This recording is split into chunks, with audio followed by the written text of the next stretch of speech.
Bart a essayé de protéger ses camarades d'école. Il a induit Nelson à manger des aliments junk, avec l'intention de le faire grossir. De manière inattendue, il a été trahi par Lisa à la fin.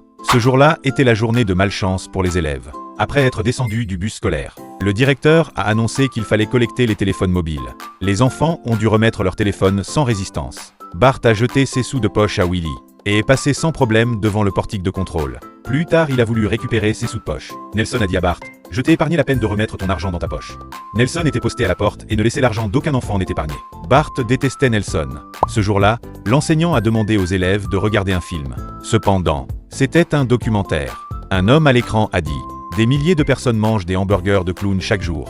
Ils pensent que les hamburgers sont délicieux et sains. Mais je vais ne manger que des produits de la chaîne de restaurants de clowns pendant 30 jours. En réalité, les hamburgers sont pleins de colis et de déchets. » Après avoir mangé des hamburgers pendant 12 jours consécutifs, le journaliste a pris 20 livres. Il avait tellement de graisse sur son visage qu'on aurait pu la raser. Mais il n'avait pas l'intention de renoncer. Un mois plus tard, le journaliste était devenu un Américain pesant plus de 300 livres. Et il devait manger un morceau de poulet tous les 5 minutes pour survivre. En étant devenu gras, le journaliste n'avait même plus la force de remplir la demande de candidature pour le meilleur documentaire aux Oscars. Bart a eu une idée. Avec les combos de hamburgers, Nelson pourrait devenir un garçon gras. Le même jour, Nelson a demandé les frais de déjeuner comme d'habitude. Hey Lise. Lisa a demandé: « Tu ne veux pas mon argent de déjeuner ?»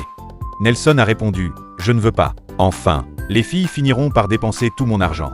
Nelson est venu devant Bart. Bart a été rusé et a dit qu'il pouvait donner l'argent de déjeuner ou le déjeuner même. Et il a montré ses bons de réduction avec ostentation. Nelson a volé les bons de réduction de Bart sans hésiter. Bart a eu l'air satisfait de son stratagème. Plus tard, le journaliste à la télévision parlait du problème d'obésité des enfants à Springfield. Tous les enfants étaient en surpoids. Et Nelson était particulièrement en vue. Il devait même boire de l'huile pour survivre. Lisa a compris que c'était la faute de Bart. Elle a emmené Nelson chez le clown et a dit: « Le tyran qui était autrefois plein d'énergie ne peut plus intimider les autres camarades d'école parce qu'il a mangé des hamburgers de ta boutique. Ne te sens-tu pas coupable ?» Le clown a répondu: « Qu'est-ce que ça a à voir avec moi? Je ne l'ai pas forcé à manger ces aliments junk.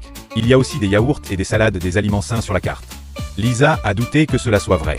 Est-ce qu'il y a vraiment ces aliments dans la boutique du clown? Pour compenser Nelson, le clown a décidé de lui présenter son entraîneur personnel et a demandé à l'entraîneur de le transformer en super-héros. En ce moment, l'école primaire de Springfield était paisible parce que Nelson ne intimidait plus les autres camarades. Cependant, Nelson a soudain perdu le contrôle et a même attaqué le directeur. Bart a soupiré. Quelle fin est-ce là? Mais Lisa pensait que Nelson, bien que previously il intimidait les nerds, avait l'air très cool maintenant. What'd you just say? Nothing.